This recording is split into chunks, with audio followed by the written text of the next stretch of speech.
बिस्मिल्लाहिर्रहमानिर्रहीम सल्लल्लाहु अलैहि वसल्लम। अस्सलाम वालेकुम क्लास 8। उम्मीद है आप सब खैरियत से होंगे। आज हम करेंगे यूनिट 6 की एक्सरसाइज 6.11 के क्वेश्चन नंबर 2 के थर्ड पार्ट को। इससे कबल हम प्रीवियस वीडियोस में एक्सरसाइज 6.11 के क्वेश्चन नंबर 1 के इन तमाम पार्ट्स को एंड क्वेश्चन नंबर 2 के फर्स्ट एंड सेकेंड पार्ट तक डिटेल से इन तमाम क्वेश्चन को डिस्कस कर चुके हैं। इनके लिंक मैंने डिस्क्रिप्शन में दे दिए हैं, आप इनसे रिलेटेड भी लेक्चर ले सकते हैं। तो इस क्वेश्चन में हमने एलिमिनेट करना है वी आई को फ्रॉम द फॉलोइंग इक्वेशंस है। तो हमारे पास यहाँ पे 2 इक्वेशंस हैं। हम इसको फर्स्ट इक्वेशन को इक्वेशन 1 और सेकंड इक्वेशन को इक्वेशन 2 का नेम दे लेके हैं। ठीक है, अब हमें क्या करना है, एलिमिनेट करना है वी आई को। मीन्स के हमें एलिमिनेट वी आई करने का मतलब ये है कि हमें इन दोनों इक्वेशंस में से किसी एक इक्वेशन को यूज़ करते हुए वी आई की वैल्यू को फाइंड करना है और फिर उसको दूसरी इक्वेशन में पुट करना है। तो आइए हम फर्स्ट इक्वेशन को यूज़ करते हैं। हम यहाँ पे लिख लेते हैं फ्रॉम इक्वेशन 1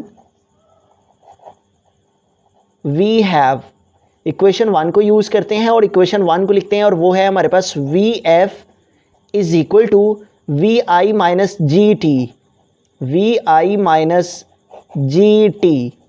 अब यहाँ से हमें वी आई की वैल्यू को फाइंड करना है। ठीक है, तो वी आई की वैल्यू को फाइंड करने के लिए हम वी आई को इसी साइड पे लिखा रहने देंगे, जबकि ये जो माइनस जी टी है इसे हम इस साइड पे मूव कर लेंगे। ठीक है, तो ये हमने वी एफ लिखा और माइनस जी टी को इधर लेके आएंगे तो इधर आके माइनस जी टी का साइन प्लस में चेंज हो जाएगा और साथ में आ जाएगा जी टी। ठीक है, इधर माइनस जी टी था, जब हमने इसको वी एफ के पास लेके आए इस साइड पे मूव किया तो इधर आके इसका साइन प्लस में चेंज हो गया और इधर आके प्लस जी टी हो गया। आर लिख के हम वी आई को इस तरफ और इस वैल्यू को इस तरफ लिख सकते हैं। ठीक है, क्योंकि दोनों वैल्यू एक दूसरे के इक्वल हैं, इसलिए हम इसको इसके इक्वल और इसको इसके इक्वल लिख सकते हैं। वी आई की वैल्यू आ गई हमारे पास V F plus G T. तो यूँ ये हमारे पास वी आई की वैल्यू आ गई जो कि हमने इक्वेशन नंबर 1 से फाइंड की है। माइनस जी टी था, इधर आके प्लस जी टी हो गया, तो यूँ वी आई हमारे पास इक्वल आ गया V F plus G T के। अब ये जो हमारे पास वी आई की वैल्यू आई है इसको हम इस इक्वेशन 2 में पुट करेंगे, इससे एलिमिनेट वी आई जो है वो हो जाएगा। ठीक है, तो हम यहाँ पे लिखेंगे वी आई की वैल्यू जो कि इक्वल है we F plus G T. इसको हम पुट करने लगे हैं, put in equation 2, put in equation 2। तो जहाँ पे इक्वेशन 2 में हमारे पास वी आई है वहाँ पे हमें वी आई की प्लेस पे वी आई की जो वैल्यू आई है वो पुट करनी है। हम इक्वेशन 2 को अगेन यहाँ पे राइट डाउन करते हैं, S is equal to V I T plus 1/2 G T square plus 1/2 G T square. तो यूं ये हमने इक्वेशन नंबर 2 लिख ली है। ठीक है, S is equal to V I T plus 1/2 G T square, S is equal to V I T plus 1/2 G T square. अब इस इक्वेशन में जहां पे वी आई है वहां पे हमें वी आई नहीं लिखना बल्कि वी आई की जो वैल्यू है उसको लिखना है। तो बाकी सारे वैल्यूज वैसे की वैसे ही आ जाएंगे, एस भी वैसे का वैसे। यहाँ पे वी आई है तो इधर हम वी आई की वैल्यू पुट करेंगे और वो है we F plus G T plus G T, और साथ में यहाँ पे है टी जो कि इसके साथ मल्टीप्लाई कर रहा है वी आई की वैल्यू के साथ, उसको हमने लिख दिया। फिर है next plus 1/2 G T square, जी टी स्क्वायर। अब हमें क्या करना है, वी एफ को इस टी के साथ भी मल्टीप्लाई करना है और इस जी टी को इस टी के साथ भी मल्टीप्लाई करना है। तो यहाँ पे हम लिखेंगे एस इज इक्वल टू, इस वी एफ को हम टी के साथ मल्टीप्लाई करेंगे तो आ जाएगा वी एफ टी। ठीक है, वी एफ को टी के साथ मल्टीप्लाई किया तो आ गया V F T plus plus आ गया। फिर जी टी को टी के साथ मल्टीप्लाई करेंगे तो टी और टी, जब टी को टी के साथ मल्टीप्लाई करेंगे तो इन दोनों की बेस सेम है तो एक्सपोनेंट प्लस हो जाएंगे। ठीक है, तो 1 और 1 हमारे पास 2 हो जाएगा, 1 + 1 2। तो टी को टी के साथ मल्टीप्लाई किया तो टी स्क्वायर हो गया, वी एफ को टी के साथ मल्टीप्लाई किया तो वी एफ टी आ गया प्लस आ गया, जी टी को टी के साथ मल्टीप्लाई किया तो जी टी स्क्वायर हो गया। और नेक्स्ट है हमारे पास प्लस 1/2 जी टी स्क्वायर। अब इसको आगे फर्दर सॉल्व करने के लिए यहाँ पे डिनोमिनेटर में हमारे पास 2 है और यहाँ पे कुछ भी नहीं है तो इनके नीचे हम 1 1 लगा लेंगे। ठीक है, और अब हम इन सब का एलसीएम ले लेंगे। ठीक है, तो इसको हम आगे मज़ीद सिंप्लीफाई करते हैं। तो हमारे पास यहाँ पे ये जो वैल्यू है इसको हम नेक्स्ट पेज पे लिख लेते हैं। तो S इज़ इक्वल टू हमारे पास है VFT प्लस GT स्क्वायर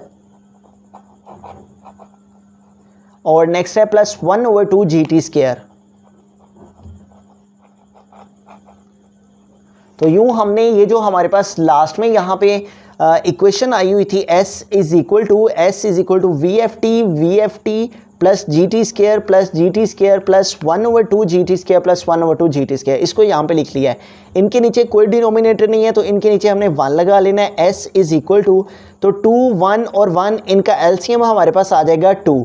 ठीक है, एलसीएम को डिनोमिनेटर पे डिवाइड करते हैं और डिवाइड करने से जो आंसर आए उसको ऊपर वाले से मल्टीप्लाई करना होता है।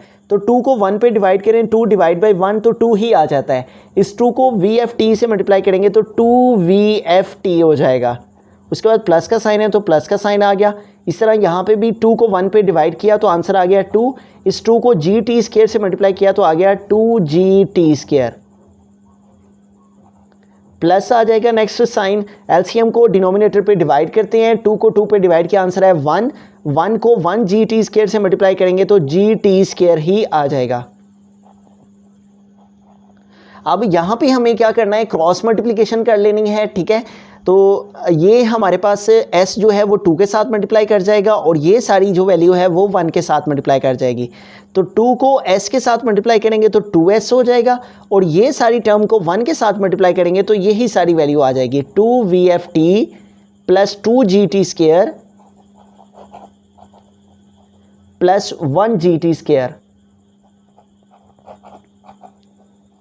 अब यहाँ पे देखिए हमारे पास 2S वैसे का वैसे ही आ जाएगा और 2VFT आ गया हमारे पास प्लस ये देखिए 2GT square plus 1GT square, दोनों के साथ GT स्क्वायर है।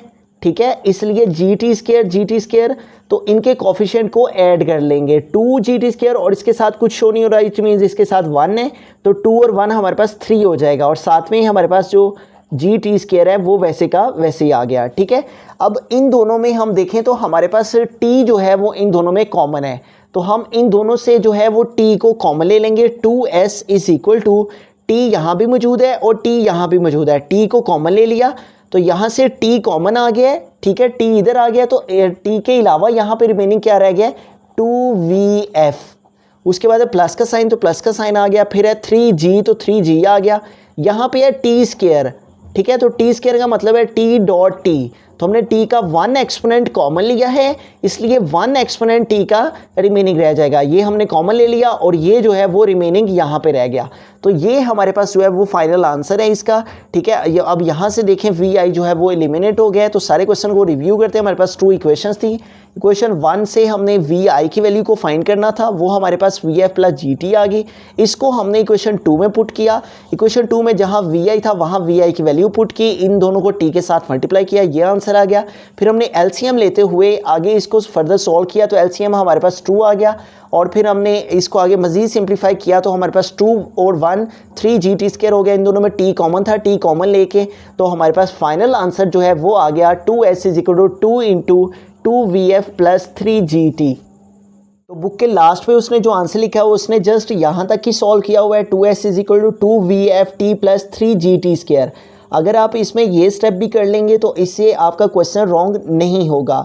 मज़ीद इस तरह के इन्फॉर्मेटिव लेक्चर्स के लिए आप इस चैनल को ज़रूर सब्सक्राइब करें। थैंक यू, अल्लाह हाफिज़।